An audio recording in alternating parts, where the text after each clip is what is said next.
तो इस एपिसोड की स्टार्टिंग में ओसाटो मस्त होकर घोड़े बेचकर आराम से सो रहा था। तभी रोज अचानक से उसकी छाती पे बड़ा सा बैग रख देती है और कहती है कि किंग ने तुम्हें सेनपाई के साथ कैसल के बाद ट्रेनिंग करने के लिए कहा है। और फिर वो दोनों बेबी भालू को लेकर सफर की तरफ निकल पड़ते हैं। और इस दौरान ओसाटो रोज से पूछता है कि किंग क्यों चाहते हैं कि मैं सेनपाई के साथ ट्रेनिंग करूं। कजाटो के साथ तो जनरल गए थे ना, तब तो उन्होंने मुझे नहीं बुलाया था। जिस पर रोज कहती है कि नहीं, तभी उन्होंने तुम्हें बुलाया था, लेकिन तुम एक दिन पहले जंगल से बाहर आए थे, इसलिए मैंने उन्हें मना कर दिया। लेकिन इस बार मैं उसे मना नहीं कर पाई।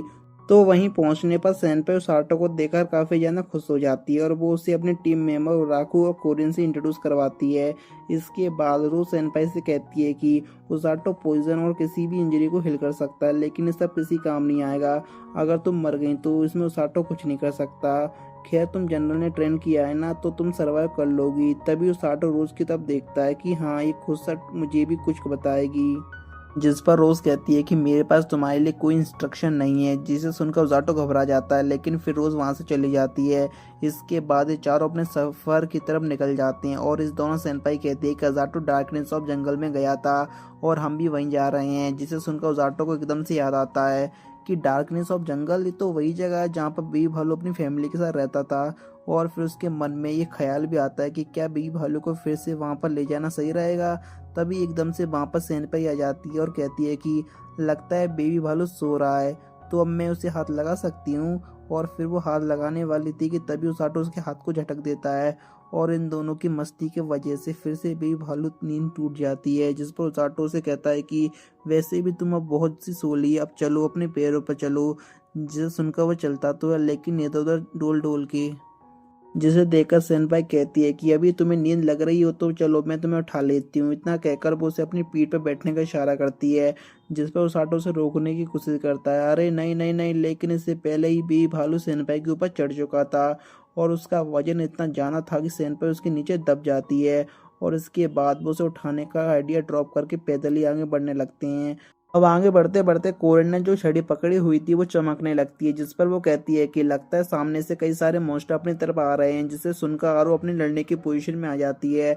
मगर तभी कोरिन कहती है कि अरे नहीं नहीं नहीं, रुको रुको रुको, वो मॉन्स्टर नहीं है। जिसे देखकर सामने वाली झाड़ियों में से कुछ लुटेरे निकलते हैं। वो लुटेरे इन सबको कहते हैं कि देखो, तुम अपनी सारी कीमती चीजें हमें दे दो। जिन्हें देखकर ओसाटो ने हराने के बारे में सोच रहा था, लेकिन सेनपाई तो कुछ अलग ही मूड में थी। वो कहती है कि ओसाटो, क्या ये असली लुटेरे हैं? मैंने आज से पहले इतने लुटेरे कभी नहीं देखे भाई साहब, इस नादान लड़के कुछ भी नहीं हो सकता। तभी बेबी भालू साटो के पीछे से झांकता है, जिसे देखकर सारी लुटेरों की फटके 16 हो जाती है और ये बावरे को निकला पीछे से। लेकिन इसके बावजूद उनका लीडर कहता है कि वो ही सिर्फ एक बच्चा है, हम उसके लेकर भाग सकते हैं। अब ये सुनकर साटो उनके ऊपर अटैक करने की तैयारी कर रहा था कि इससे पहले सेनपाई थंडर मैजिक का यूज करके उन्हें एक बंदे को घायल कर देती है। जिसे देखकर साटो उसकी तारीफ करते हुए कहता है कि वाह वाह वाह वाह सेनपाई, आपने तो कमाल कर दिया, धोती फाड़ के रुमाल कर दिया। और ना, आप ज़्यादा टेंशन मत लो, अगर उन्हें कुछ ज़्यादा चोट लग गई तो मैं हीलिंग मैजिक से उन्हें ठीक कर दूंगा, आप बस अपने मस्ती में लगे रहो। इधर इतना होने के बाद भी उन लुटेरों को अकल नहीं आ रही थी। वो एक बार फिर से उनके ऊपर अटैक करती है, जिसे देखकर एक बार फिर से सेनपाई उन लोगों को बिजली का झटका देती है। तभी अचानक से कोरिन बताती है कि कोई मॉन्स्टर काफ़ी तेज से हमारी तरफ आ रहा है और ये मॉन्स्टर और कोई नहीं बल्कि जंगली सुगर होते हैं। वो साटो के ऊपर पीछे से अटैक कर देते हैं, लेकिन बेबी भालू से बचा लेता है। साथ ही में सेनपाई यहाँ पर अपने थंडर मैजिक का काफ़ी अच्छे तरीके से यूज़ कर रही थी।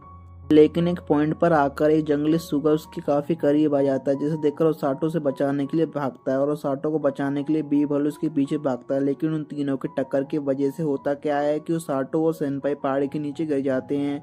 वो तो धन्यवाद भगवान का कि ओसाटो हीलिंग मैजिक का यूज करके उसे और सेनपाई को बचा लेता है। जिसके बाद वो लोग नदी में गिर जाते हैं और फिर वो वाटरफॉल से होते हुए सीधे नीचे आ जाते हैं। और ये वही जगह होती है जहाँ पर ओसाटो सफेद भालू को पकड़ने के लिए आया था। नीचे आने के बाद ओसाटो सेनपाई के चोट को ठीक करता है और फिर जब वे लोग अपना सामान चेक करते हैं तो उसके अंदर ना एक जोड़ी कपड़े के अलावा और कुछ नहीं बचा होता, यहाँ तक कि खाना भी नहीं बचा होता। अब क्योंकि थोड़ी देर में रात होने वाली है और ये जंगल काफ़ी खतरनाक मॉन्स्टर से भरा हुआ है, इसलिए ओसाटो कहता है कि हमें ना आज रात यहीं पर रुककर कल सुबह यहाँ से जाने का रास्ता ढूंढना चाहिए।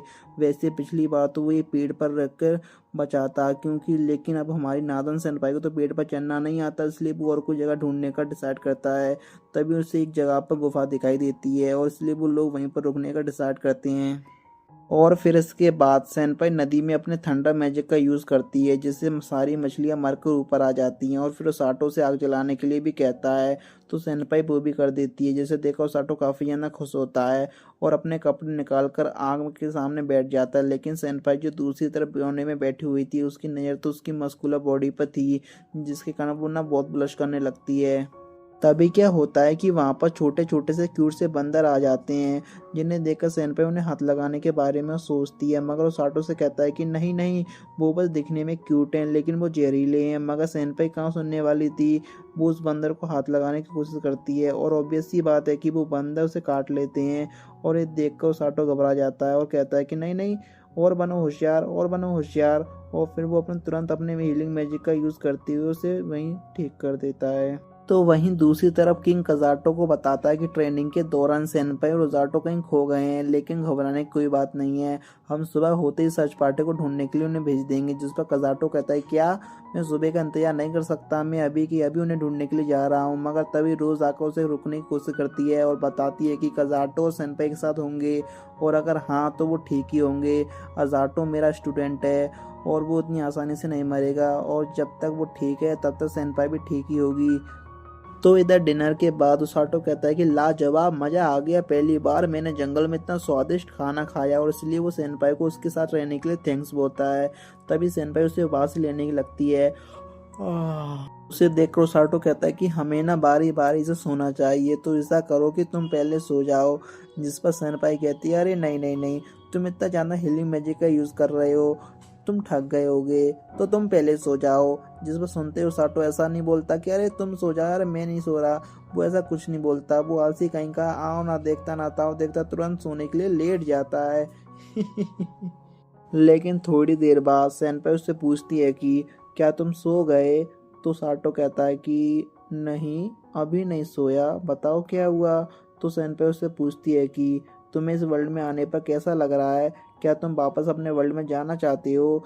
जिस पर साटो कहता है कि हाँ मैं जाना चाहता हूँ, लेकिन सेम टाइम पर नहीं भी जाना चाहता हूँ, क्योंकि ये वर्ल्ड ना काफ़ी ज़्यादा बेहतर है। जिस पर सेनपाई कहती है कि हाँ तुम सही कह रहे हो, मैं भी वापस पुराने वर्ल्ड में जाना नहीं चाहती, मैं यहाँ पर फ्री होकर घूम सकती हूँ, जो चाहे वो कर सकती हूँ। पुराने वर्ल्ड में तो मेरी फैमिली की स्टेटस के कारण मुझ पर काफ़ी ज़्यादा लिमिटेशन थी, जो कि यहाँ पर नहीं है।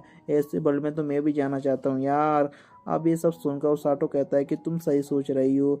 वैसे हम जब पहली बार यहाँ पर आए थे ना, तो मुझे तुम्हारी और कजाटो की काफ़ी ज़्यादा फिक्र हो रही थी, लेकिन अब क्योंकि मैं एक रेस्क्यू टीम में हूँ, तो मैं यहाँ पर ठान लिया है कि मैं तुम्हें और कजाटो को, हर वो शख्स को जिसे मेरी ज़रूरत है, उसकी मदद करूँगा। जिसे सुनकर सेनपाई भी कहती है कि हाँ मैं भी इस जगह की हीरो बनकर इस जगह को बचाना चाहती हूँ।